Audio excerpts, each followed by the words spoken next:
आसाराम बापू का जो आश्रम है अहमदाबाद में, उसके रिगार्डिंग एक शोकॉज नोटिस आया है कि आश्रम खाली करना है और वो लैंड पूरा गुजरात सरकार ने लेना है।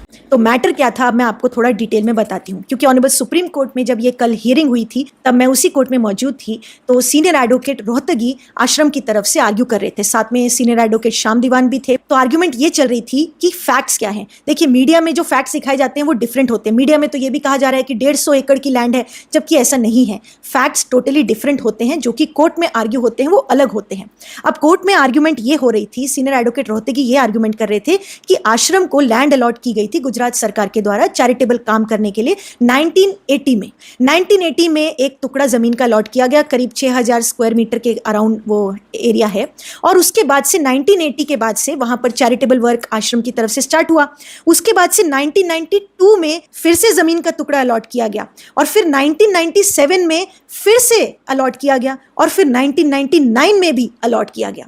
अब सीनियर एडवोकेट रोहतगी का यह कहना था कि अगर 1980 में अलॉट की हुई लैंड में कुछ प्रॉब्लम थी, कुछ गड़बड़ी थी, या फिर शर्त भंग की जा रही थी, तो 1992 में दोबारा क्यों अलॉट की गई, फिर 1997 में फिर अलॉट की गई और जमीन, फिर 1999 में और अलॉट की गई। इस तरीके से टोटल अलॉटमेंट करीब 39,000 स्क्वायर मीटर की गई है। कोई 150 एकड़ नहीं, 39,000 स्क्वायर मीटर ही अलॉट की गई है। और अगर ऐसी कोई चीज़ थी कि चैरिटेबल वर्क नहीं हो रहा था, या फिर कोई शर्त भंग हो रही थी, या फिर कोई इलीगैलिटी हो रही थी, तो फिर फर्दर अलॉटमेंट क्यों की गई, ये क्वेश्चन रेज किया। एक ये आर्ग्यूमेंट रेज की। अब दूसरी आर्ग्यूमेंट ये रेज की कि 1980 में जो अलॉटमेंट की गई थी उसमें ये शर्त थी कि उसमें प्लान अप्रूव करवाना है, और वो प्लान प्रॉपर तरीके से अप्रूव करवा लिया गया।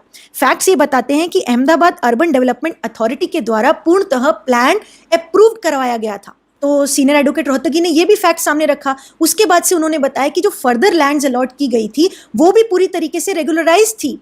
कोई सैंक्शन का इशू नहीं है, कोई रेगुलराइजेशन का इशू नहीं है। जो भी अप्रूवल लेने थे वो सब अप्रूवल लिए गए हैं, सैंक्शन के प्लान भी दिखाए गए सुप्रीम कोर्ट के सामने। और उसके बाद से next argument senior advocate Rohatgi ने रखी कि जो शोकॉज नोटिस आया वो सेक्शन 79A में आया, और उन्होंने कहा कि ये सेक्शन 79A में जो नोटिस दिया गया है ये बिल्कुल ही गलत तरीके से दिया गया है, क्योंकि सेक्शन 79A तो ये कहता है कि अगर कोई रॉन्गफुल पोजीशन में है, मतलब कोई इलीगली आकर वहां पर कब्जा करके बैठा है किसी लैंड पर, तो समरली उसको वहां से एविक्ट किया जा सकता है। सेक्शन 79 ये कहता है। तो इस पर्टिकुलर केस में तो कोई रॉन्गफुल पोजीशन है ही नहीं, प्रॉपर तरीके से पोजीशन दी गई है, प्रॉपर तरीके से अलॉटमेंट की गई है। तो इसमें ये सेक्शन 79A का नोटिस देना अपने आप में आउट ऑफ जुरिस्डिक्शन है, यानी ये शोकॉज नोटिस ही क्वैश करने लायक है।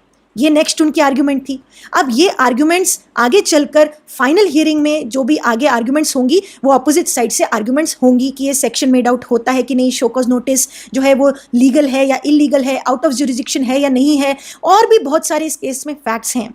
वो सब आगे चल के आर्ग्यूमेंट होंगे। लेकिन प्राइमा फेशी, यानी सुप्रीम कोर्ट में जब मैटर आता है तो फर्स्ट हियरिंग में प्राइमा फेशी देखा जाता है कि केस सुनने लायक है या नहीं है। तो प्राइमा फेशी जब ये आर्ग्यूमेंट सुन के ऑनरेबल जजेस ने एक सवाल ऑपोजिट काउंसिल से पूछा। ऑपोजिट तरफ गुजरात सरकार की तरफ से जो काउंसिल थे वो सॉलिसिटर जनरल तुषार मेहता जी थे। तो उनसे एक सवाल पूछा, वही सवाल जो एक साल पहले हमने अपनी वीडियो में उठाया था, वही सवाल ऑनरेबल जजेस ने पूछा।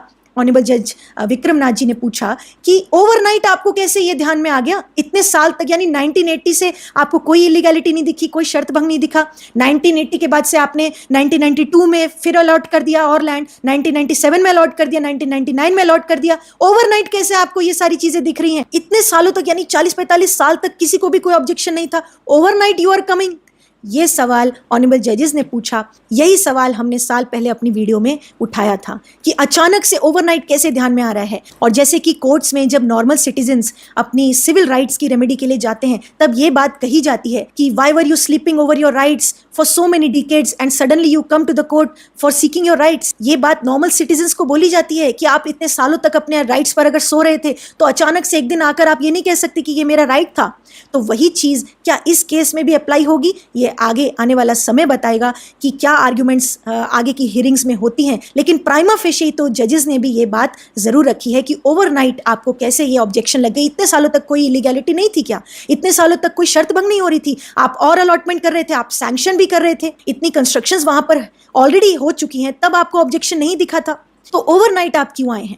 तो ये सब आर्ग्यूमेंट्स ऑनरेबल सुप्रीम कोर्ट में हुई और फिर उसके बाद से ऑनरेबल जजेस ने इसमें नोटिस इशू करने के बाद से स्टेटस क्वो का भी ऑर्डर कर दिया है। स्टेटस क्वो का मतलब कि जैसी स्थिति है वैसी ही रहेगी, यानी कि लैंड पर जो भी चैरिटेबल एक्टिविटीज चल रही हैं, जो भी वहाँ पर आश्रम है, क्लिनिक है, वहाँ पर स्कूल्स हैं, वो सब कंटिन्यू रहेंगे और कोई डिमोलिशन या फिर कोई भी इविक्शन का प्रोसीजर अभी फिलहाल के लिए नहीं होगा।